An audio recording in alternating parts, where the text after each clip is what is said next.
आज हम लोग पढ़ेंगे सेल, जिसे हिंदी में कोशिका कहते हैं। हमारा शरीर छोटी छोटी कोशिकाओं से मिलकर बना है। कोशिका को ही जीवन की सबसे छोटी इकाई कहते हैं। ये जीवन की क्रियात्मक और संरचनात्मक इकाई भी कहा जाता है। इसे संरचनात्मक इकाई इसलिए कहा जाता है क्योंकि कोशिकाएं जो होती हैं ये उनके द्वारा छोटी छोटी कोशिकाओं के द्वारा मिलकर ही ऊतक का निर्माण होता है, और ऊतकों के मिलने से ऊतक तंत्र का निर्माण होता है, और ऊतक तंत्रों के मिलकर ही एक अंग का निर्माण होता है, और अंगों के मिलने से अंग तंत्र का निर्माण होता है, और अंग तंत्रों के मिलने से एक शरीर का निर्माण होता है, जिसे हम लोग बॉडी कहते हैं। और जैसे फॉर एग्ज़ाम्पल हार्ट जो है एक सेल के द्वारा बना होता है। ये हार्ट जो होता है वो सेल के द्वारा बना होता है। सेल के इकट्ठा होने से ऊतक बनता है, और ऊतकों के इकट्ठा होने से ये हृदय बनता है। और अब इसके बारे में अध्ययन करते हैं। कोशिकाओं का अध्ययन, स्टडी ऑफ सेल, को साइटोलॉजी या सेल बायोलॉजी कहा जाता है। अब सेल बायोलॉजी का ज़्यादा प्रचलन है, क्योंकि अब ज़्यादातर लोग कोशिकाओं के अध्ययन को सेल बायोलॉजी कहते हैं। कोशिका शब्द जो है ये लैटिन भाषा के सेलुलोज से बना है। सेलुलोज का अर्थ होता है एक स्मॉल रूम। कोशिका की खोज जो है ये 2 वैज्ञानिकों द्वारा की गई थी। एक थे रॉबर्ट हुक और दूसरे थे एवी ल्यूनेहॉफ। रॉबर्ट हुक जो थे वो डेड सेल, जो कि एक मृत कोशिका की खोज किए थे, और एवी ल्यूनेहॉफ जो थे ये लिविंग सेल माने जीवित कोशिका की खोज किए थे। रॉबर्ट हुक ने जो कोशिका का खोज किया था उन्होंने सन 1665 ईस्वी में किया था, जबकि एवी ल्यूनेहॉफ ने जो कोशिका की खोज की थी वो 1674 ईस्वी में की थी। और फादर ऑफ साइटोलॉजी माने कोशिका के पिता रॉबर्ट हुक को कहा जाता है, और रॉबर्ट हुक द्वारा लिखी हुई पुस्तक है माइक्रोग्राफिया। और फादर ऑफ इंडियन साइटोलॉजी, ये भारतीय कोशिका विज्ञान के पिता A.K. शर्मा को कहा जाता है, जो कि इनके द्वारा लिखी हुई पुस्तक द सेल है। आइए हम लोग जानते हैं कि रॉबर्ट हुक ने मृत कोशिका की खोज कैसे की होगी। रॉबर्ट हुक ने सर्वप्रथम एक कॉर्क लिया, जो कि एक लकड़ी का टुकड़ा होता है। इसको अपने द्वारा बनाई हुई सूक्ष्मदर्शी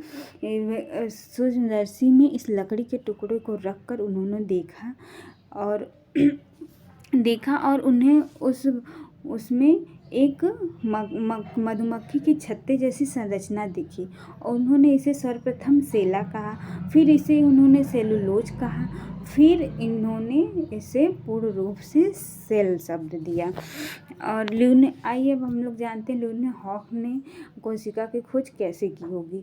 ल्यूनेहॉफ ने एक लिविंग कोशिका की खोज की थी, जो कि उन्होंने 1674 ईस्वी में की थी। उन्होंने इसकी खोज कई चीज़ों पे की, जैसे कि जीवाणुओं में की, प्याज के छिलके में की, शैवाल में स्पायरो गैरा जो एक शैवाल होता है उस पे भी की थी। आइए अब हम लोग जानते हैं कि ब्रह्मांड में सबसे छोटी कोशिका कौन सी है। ब्रह्मांड की सबसे छोटी कोशिका जीवाणु की होती है, जिसे हम माइक्रोप्लाज्मा कहते हैं, और इसे PPLO भी कहा जाता है। यदि किसी ऑप्शन में PPLO आ जाए तो वो भी सबसे छोटी कोशिका होती है। और इसका आकार कितना होता है, तो इसका आकार 0.1 से 0.2 सेंटीमीटर होता है। और ब्रह्मांड में सबसे बड़ी कोशिका किसे कहते हैं, तो ब्रह्मांड की सबसे बड़ी कोशिका जो होती है वो शुतुरमुर्ग के अंडे की कोशिका होती है, जिसका आकार 170 गुणे 135 मिलीमीटर होता है। आइए हम लोग जानते हैं मानव के बारे में। मानव को दो भागों में बांटा गया है। एक होता है कायिक मानव की कोशिकाओं के बारे में। मानव की कोशिकाओं को दो भागों में बांटा, एक कायिक कोशिका से और एक जनन कोशिका। कायिक कोशिका में सबसे छोटी कोशिका जो होती है, सबसे स्मॉलेस्ट सेल, वो होती है आरबीसी की सेल, जिसे 7 माइक्रोन मिलीमीटर मापा जाता है। और सबसे बिगेस्ट बॉडी ऑफ सेल जो होती है वो हमारे ब्रेन में पाई जाने वाली न्यूरॉन्स, जिसे तंत्रिका कोशिका कहते हैं, वो होती है। और जनन कोशिकाओं में सबसे छोटी युग्मक कोशिका जो होती है वो शुक्राणु की कोशिका होती है। और सबसे बड़ी युग्मक कोशिका जो होती है वो अंडाणु की कोशिका होती है। On the basis of the number of cell, कोशिका संख्या के आधार पर कोशिकाओं को दो भागों में बांटा गया है। पहला है यूनिसेलुलर और दूसरा है मल्टीसेलुलर। यूनिसेलुलर के बारे में जानते हैं। इनका शरीर एक कोशिकाओं से मिलकर बना होता है और इनकी जीवन की सभी क्रियाएं केवल एक कोशिकाओं के द्वारा संपन्न होती हैं। जैसे कि इसमें आते हैं जो इसमें बैक्टीरिया, नीलहरी शैवाल और अमीबा आते हैं। और मल्टीसेलुलर बहुकोशिकीय संरचनाएं जो होती हैं, उसमें बहुत सारी कोशिकाओं से मिलकर ये बनी होती हैं और प्रत्येक कोशिका का कार्य अलग अलग होता है। और इस प्रकार की कोशिकाओं में ये ह्यूमन बीइंग, जैसे मानव की कोशिका, चींटी की और प्लांट्स के अंदर जो कोशिकाएं पाई जाती हैं। टाइप ऑफ सेल से कोशिका के प्रकार। आइए हम लोग पढ़ते हैं कोशिका के प्रकार। कोशिका दो प्रकार की होती है, एक होती है प्रोकैरियोटिक कोशिका और दूसरी होती है यूकैरियोटिक कोशिका। प्रोकैरियोटिक कोशिका के अंदर जो कोशिकाएं पाई जाती हैं वो उनके अंदर अविकसित केंद्रक होता है। और यूकैरियोटिक कोशिका के जो अंदर कोशिकाएं पाई जाती हैं उनके अंदर विकसित केंद्रक होता है। प्रोकैरियोटिक कोशिका के अंदर केंद्रक कोशिका द्रव और केंद्रक पाया जाता है, लेकिन इनके अंदर केंद्रक झिल्ली नहीं पाई जाती है। जबकि यूकैरियोटिक कोशिका के अंदर केंद्रक द्रव और कोशिका द्रव और केंद्रक झिल्ली पाई जाती है। इनकी कोशिकाओं में केंद्रक द्रव व कोशिका द्रव दोनों मिश्रित होते हैं। प्रोकैरियोटिक कोशिकाएं जो होती हैं, इनके अंदर पाए जाने वाले जो केंद्रक द्रव और कोशिका द्रव जो होते हैं, जो वो दोनों आपस में मिश्रित होते हैं। जबकि यूकैरियोटिक कोशिकाओं में के बीच में एक केंद्रक झिल्ली पाई जाती है, जिसके द्वारा कोशिका द्रव और केंद्रक द्रव दोनों अलग अलग हो जाते हैं। और डीएनए प्रोकैरियोटिक कोशिका के डीएनए में हिस्टोन प्रोटीन नहीं होती है, जबकि यूकैरियोटिक कोशिका के डीएनए में हिस्टोन प्रोटीन पाई जाती है। प्रोकैरियोटिक कोशिका में माइटोकॉन्ड्रिया, गोल्गी बॉडी, अंतःपद्रव्य जालिका, लाइसोसोम नहीं पाए जाते। जबकि यूकैरियोटिक कोशिका के अंदर माइटोकॉन्ड्रिया, गोल्गी, अंतःपद्रव्य जालिका, लाइसोसोम उपस्थित होते हैं। प्रोकैरियोटिक कोशिका के अंदर पाए जाने वाले राइबोसोम 70S प्रकार के पाए जाते हैं, जबकि यूकैरियोटिक कोशिका के अंदर पाए जाने वाले राइबोसोम 80S प्रकार के होते हैं। इस प्रोकैरियोटिक कोशिका के अंदर समसूत्री विभाजन नहीं होता है, जबकि यूकैरियोटिक कोशिका के अंदर समसूत्री विभाजन होते हैं। आइए अब हम लोग प्रोकैरियोटिक और यूकैरियोटिक कोशिकाओं के कुछ उदाहरण जानते हैं। प्रोकैरियोटिक कोशिका का उदाहरण जीवाणु है, साइनोबैक्टीरिया जिसे हम लोग नीलहरी शैवाल कहते हैं। और यूकैरियोटिक कोशिका के उदाहरण में ह्यूमन बीइंग जो मानव सभी जंतुओं और सभी पौधे जो कि ये बहुकोशिकीय होते हैं। प्रोकैरियोटिक जो होता है ये इसमें एक कोशिकीय जीव पाए जाते हैं, जबकि यूकैरियोटिक कोशिका में बहुकोशिकीय जीव पाए जाते हैं। लेकिन अपवाद में अमीबा है जो कि ये यूकैरियोटिक में पाया जाता है, जिसके अंदर एक कोशिकीय संरचना होने के बावजूद भी। आइए अब हम लोग कुछ कोशिका सिद्धांत पे भी नज़र डालते हैं। 1839 में जर्मन वैज्ञानिक सिलेंडर और सेवहॉर्न ने बताया कि सभी जीवों का शरीर कोशिकाओं से मिलकर बना होता है और पुरानी कोशिका से ही नई कोशिका का जन्म होता है। जैसा कि हम लोग जानते हैं कि पुरानी कोशिका से ही दो नई पुत्री कोशिकाओं का निर्माण होता है। कोशिका के मुख्य अंग, कोशिका के दो मुख्य अंग होते हैं। एक होता है सेल मेम्ब्रेन, जिसे प्लाज्मा मेम्ब्रेन भी कहते हैं, और दूसरा होता है जीवद्रव्य। जीवद्रव्य को दो भागों में बांटा गया, एक केंद्रक और कोशिका द्रव्य। आइए हम लोग जानते हैं सेल मेम्ब्रेन के बारे में। सेल मेम्ब्रेन की जो संरचना होती है ये फास्फोलिपिड से मिलकर बनी होती है, और इसका कार्य जो होता है ये कोशिका के अंदर और बाहर जाने वाले पदार्थ का चुनाव करती है कि कौन सी चीज़ है जो कोशिका के अंदर आनी चाहिए और कौन सी चीज़ जो है जो कोशिका के अंदर नहीं आनी चाहिए। सेल मेम्ब्रेन पादप और जंतु दोनों कोशिकाओं में उपस्थित होता है। सेल वॉल, जिसे कोशिका भित्ति कहते हैं, इसकी संरचना सेलुलोज से मिलकर बनी होती है। सेलुलोज जो होता है ये एक पॉलीसेकेराइड होता है। सेल वॉल जो कोशिका भित्ति होती है ये केवल पादप कोशिकाओं में ही उपस्थित होती है। जो दो संरचनाएं दे रखी हैं इसमें एक है जो जंतु कोशिका है और एक है पादप कोशिका। सेल मेम्ब्रेन, जिसे कोशिका झिल्ली कहते हैं, कोशिका झिल्ली तो जंतु और मानव कोशिका दोनों में ही उपस्थित होती है, लेकिन इसके बाहरी आवरण जो कोशिका भित्ति होती है वो केवल पादप कोशिकाओं में ही उपस्थित होती है, ये जंतु कोशिका में नहीं उपस्थित होती है। जीवाणुओं की कोशिका भित्ति पेप्टिडोग्लाइकोन की बनी होती है, जिसमें लिक्विड फैट भरा होता है।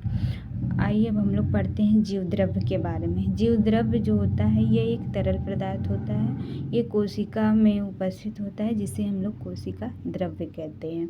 ये केंद्रक में भी उपस्थित होता है, जिसे हम लोग केंद्रक द्रव्य कहते हैं। आइए हम लोग जानते हैं जीवद्रव्य की खोज सर्वप्रथम जीवद्रव्य को जीवन का भौतिक आधार सर्वप्रथम हेक्सले नामक वैज्ञानिक ने कहा था। उन्होंने कहा था कि जीवद्रव्य है जो कि जीवन का भौतिक आधार है। और पुरकिंजे नामक वैज्ञानिक ने जो कहा था वो उन्होंने प्रोटोप्लाज्म शब्द इन्हीं के द्वारा सर्वप्रथम दिया गया था, पुरकिंजे द्वारा। हंगोबॉन मोहल ने प्रोटीन के महत्व के विषय में बताया था। जीवद्रव्य जो होता है इसमें 80% तो केवल जल उपस्थित होता है। इसमें दो प्रकार के तत्व उपस्थित होते हैं, पहला है कि कार्बनिक एलिमेंट और दूसरा है इनकार्बनिक एलिमेंट। कार्बनिक एलिमेंट में निम्न तत्व होते हैं जैसे कि प्रोटीन, कार्बोहाइड्रेट, फैट, और सबसे महत्वपूर्ण तत्व होता है वो है न्यूक्लिक एसिड, जिसके अंदर डीएनए और आरएनए उपस्थित होते हैं। और इन ऑर्गेनिक एलिमेंट में होता है sulphur, chlorine, phosphorus, oxygen, nitrogen, carbon dioxide और कुछ एंजाइम उपस्थित होते हैं। आइए हम लोग पढ़ते हैं केंद्रक के बारे में। केंद्रक की खोज सर्वप्रथम रॉबर्ट ब्राउन ने की थी, जो कि 1831 ईस्वी में इन्होंने खोजा था। और कोशिका की खोज रॉबर्ट हुक ने की थी। तो इन दोनों ही लोगों में कन्फ्यूजन होता है कि कोशिका की खोज रॉबर्ट किसने की थी और केंद्रक की खोज। तो केंद्रक की खोज रॉबर्ट ब्राउन ने की थी, कोशिका की खोज रॉबर्ट हुक ने की थी। इसके अन्य नाम भी हैं। इसे ब्रेन ऑफ सेल भी कहते हैं, जिसे हिंदी में कोशिका की झिल्ली कहा जाता है। इसे मैनेजर ऑफ सेल भी कहा जाता है, जिसे हिंदी में कोशिका का प्रबंधन कहते हैं।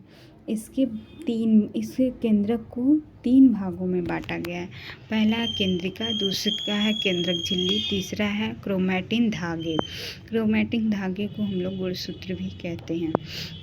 केंद्रक में न्यूक्लिक अम्ल पाए जाते हैं, जो आरएनए और जिसमें आरएनए और डीएनए उपस्थित होता है।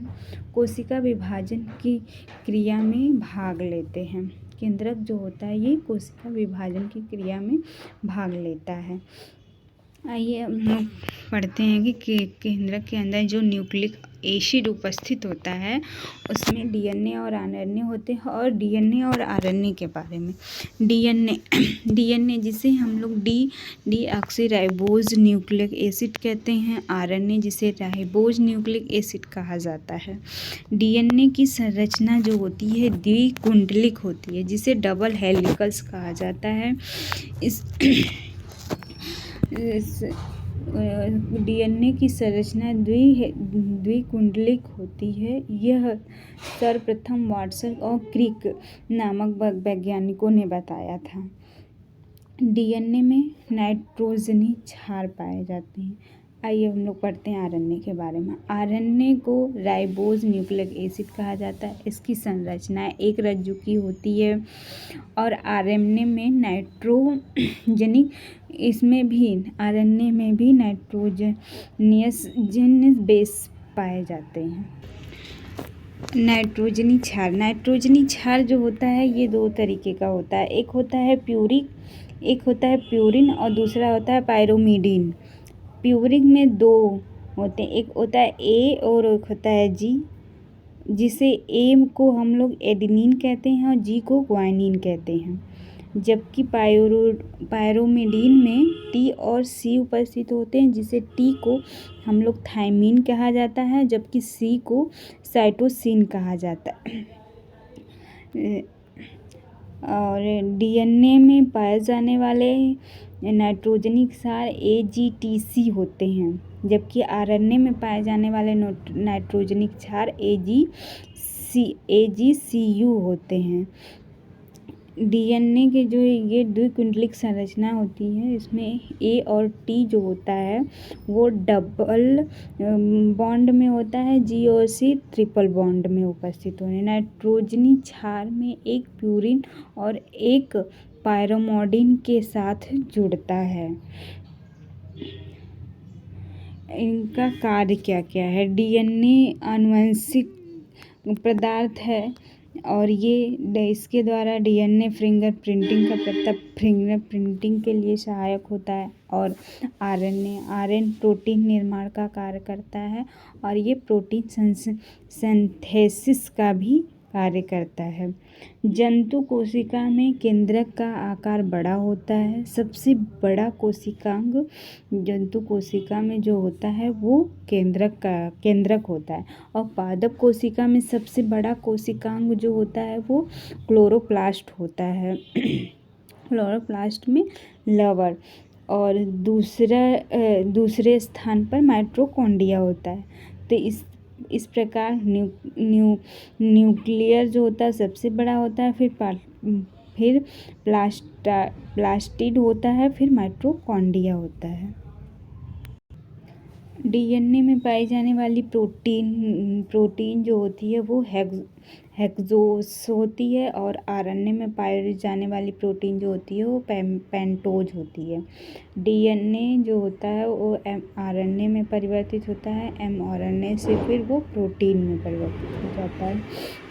Central dogma of the cell. DNA से एमआरएनए में परिवर्तित होने की क्रिया को अनुलेखन कहा जाता है। डीएनए से डीएनए में का ही निर्माण करना प्रतिलिपिकरण कहलाता है। Type of RNA. आरएनए के प्रकार। आरएनए 3 प्रकार का होता है। एक होता है टीआरएनए और एक होता है दूसरा होता है आरआरएनए, तीसरा होता है एमआरएनए। टीआरएनए को ट्रांसफर आरएनए कहा जाता है, आरआरएनए को राइबोसोमल आरएनए कहा जाता है, एमआरएनए को मैसेंजर आरएनए कहा जाता है। इसमें मुख्य आरएनए जो होता है वो आरआरएनए को ही कहा जाता है मुख्य आरएनए। आइए हम लोग पढ़ते हैं माइटोकॉन्ड्रिया के बारे में। माइटोकॉन्ड्रिया जो होता है इसकी खोज सर्वप्रथम अल्टमैन ने की थी और माइटोकॉन्ड्रिया का अन्य नाम से भी जाना जाता है, जिसे हम लोग powerhouse of the cell, जिसे ऊर्जा गृह कहते हैं। इसमें उपयोग होने वाला टर्म जो होता है वो बेंडा होता है। यह जंतु कोशिका का दूसरा सबसे बड़ा कोशिकांग होता है। यह कोशिकीय श्वसन का स्थान होता है। यहाँ माइटोकॉन्ड्रिया में ही ऊर्जा संचित होती है और यह जो माइटोकॉन्ड्रिया में वो ऊर्जा संचित होती है वो ऊर्जा एटीपी के रूप में संचित होती है। एटीपी का फुल फॉर्म होता है एडेनोसाइन ट्राइफॉस्फेट। इसे ही कोशिका की ऊर्जा की इकाई कहते हैं, एटीपी को। एटीपी का निर्माण जो हमारे शरीर में होता है वो 2 एडीपी के मिलने से 1 एटीपी का निर्माण होता है और एडीपी का फुल फॉर्म होता है एडेनोसाइन ट्राइफॉस्फेट। माइटोकॉन्ड्रिया के अंदर खुद का डीएनए उपस्थित होता है। आइए हम लोग पढ़ते हैं गोल्जी काय के बारे में। गोल्जी काय की खोज सर्वप्रथम कैमिलो गोल्जी ने की थी।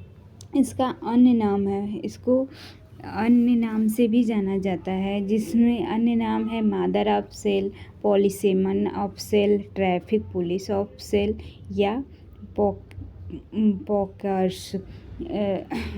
पादप कोशिका में इन्हें डिक्टोयोसोम के नाम से जाना जाता है। अब हम लोग पढ़ेंगे लाइसोसोम के बारे में। लाइसोसोम की खोज डी ड्यूब ने की थी।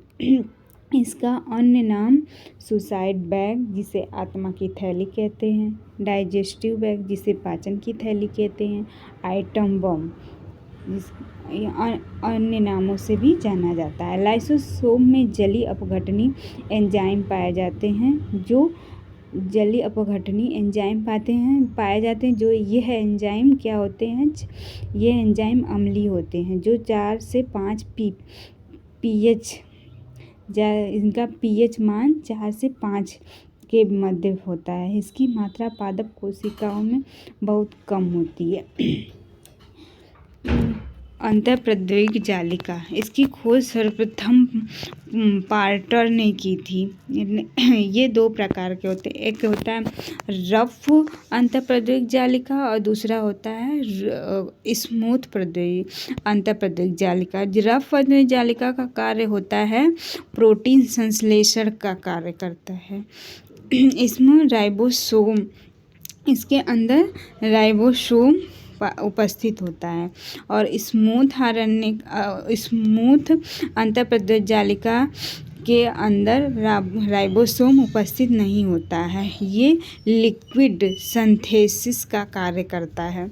और आइए हम लोग कुछ ट्रिक के बारे में जानते हैं। यदि किसी भी शब्द में राइबोसोम्स, राइबोज शब्द जुड़ा हो तो इसका मतलब होता है कि वो प्रोटीन संश्लेषण का कार्य करता है।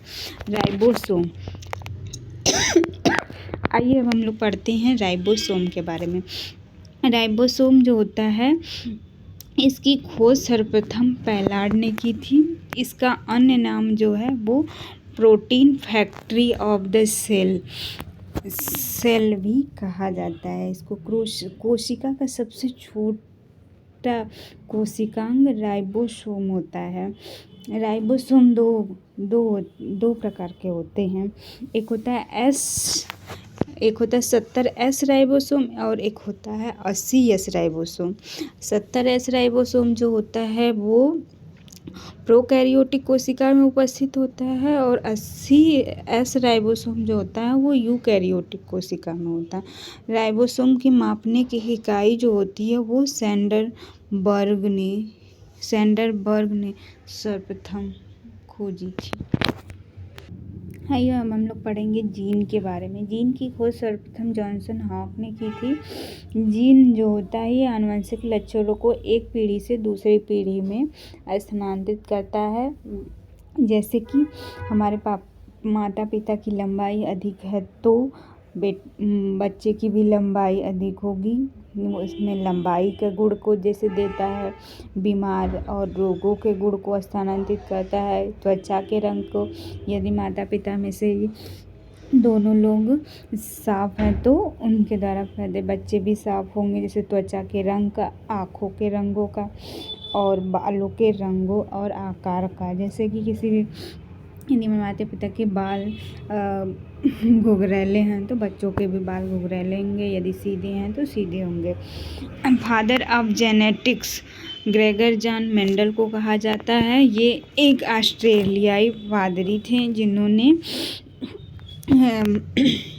इसकी सर्वप्रथम इन्होंने ही आनुवंशिक पर प्रयोग किया था और इन्होंने आनुवंशिक प्रयोग करने के लिए मीठी मटर का प्रयोग किया था। मीठी मटर का वैज्ञानिक नाम होता है पाइसन सैटाइवा। जीन डीएनए से जुड़ी संरचनाएं होती हैं। अब हम लोग पढ़ेंगे लवक के बारे में। लवक की खोज सर्वप्रथम हैक्ले ने की थी। ये केवल पादप कोशिकाओं में पाया जाता है। ये पौधों में जो होता है वो रंग प्रदान करता है। ये 3 प्रकार का होता है। ये एक होता है ल्यूकोप्लास्ट, दूसरा होता है क्रोमोप्लास्ट, तीसरा होता है क्लोरोप्लास्ट। ये पादप कोशिका का दूसरा सबसे बड़ा कोशिकांग होता है, ये जो लवक होता है। आइए हम पढ़ते हैं अब अवर्डी लवक के बारे में। अवर्डी लवक को उसे कहते हैं जहाँ प्रकाश नहीं पहुँच पाता वहाँ पे इनका, जैसे कि जड़ें जड़ों में अवर्डी लवक पाया जाता है। अवर्डी लवक के कारण ही ये पौधों को अवर्डी लवक जो होते हैं ये पौधों को सफ़ेद रंग प्रदान करते हैं। क्लोरोप्लास्ट। वर्डी लवक जो होता है ये पौधों में रंग प्रदान करते हैं। ये पौधों में हरे रंग को छोड़कर सभी रंग को प्रदान करते हैं, जैसे कि फल, फूल आदि सभी कई रंगों में उपस्थित होते हैं। इसमें स्टोमेटा नहीं पाया जाता है, इसी के कारण ये हरे रंग को छोड़कर सभी रंग प्रदान करते हैं। क्लोरोप्लास्ट ये पौधों को हरा रंग प्रदान करते हैं। इसमें 3 प्रकार के वर्णक पाए जाते हैं। पहला है हरी लवण ए, पड़हरित बी और कैरीटेनाइड। आइए अब हम लोग पढ़ते हैं हरित लवण के बारे में। हरित लवण दोहरी आवरणी संरचना होती है। ग्रेनम में प्रकाशीय अभिक्रिया होती है जिसमें हरित लवण पाए जाते हैं। ग्रेनम सिक्के की तरह की संरचनाएं होती हैं। यह अप्रकाशीय अभिक्रिया हरित लवण के स्ट्रोमा में होता है। स्ट्रोनोमा में वसा, स्टार्च, मंड आदि उपस्थित होते हैं। ये मंड जो होते हैं ये पौधों में संचित भोजन की तरह उपस्थित होते हैं। अब हम लोग पढ़ेंगे रिक्तिकाएं को अन्य नाम पॉकेट ऑफ सेल, कोशिका का जेब भी कहा जाता है। इसे इम्प्टी स्पेस इन सेल भी कहा जाता है। भोजन संचय का कार्य इस रिक्तिकाओं में ही होता है। पादप कोशिका में इसका आकार बड़ा परंतु जंतु कोशिका में इसका आकार छोटा होता है। अब हम लोग पढ़ते हैं प्रोक्सीसोम्स के बारे में। ये केवल जंतुओं में पाए जाने वाली कोशिका है। ये जंतु कोशिका के केवल यकृत और गुर्दे की कोशिका में पाई जाती है। सेंट्रो में ये जंतु कोशिका में होता है। प्लांट के कुछ शैवालों में ये उपस्थित होता है, कुछ कवकों में भी यह उपस्थित होता है।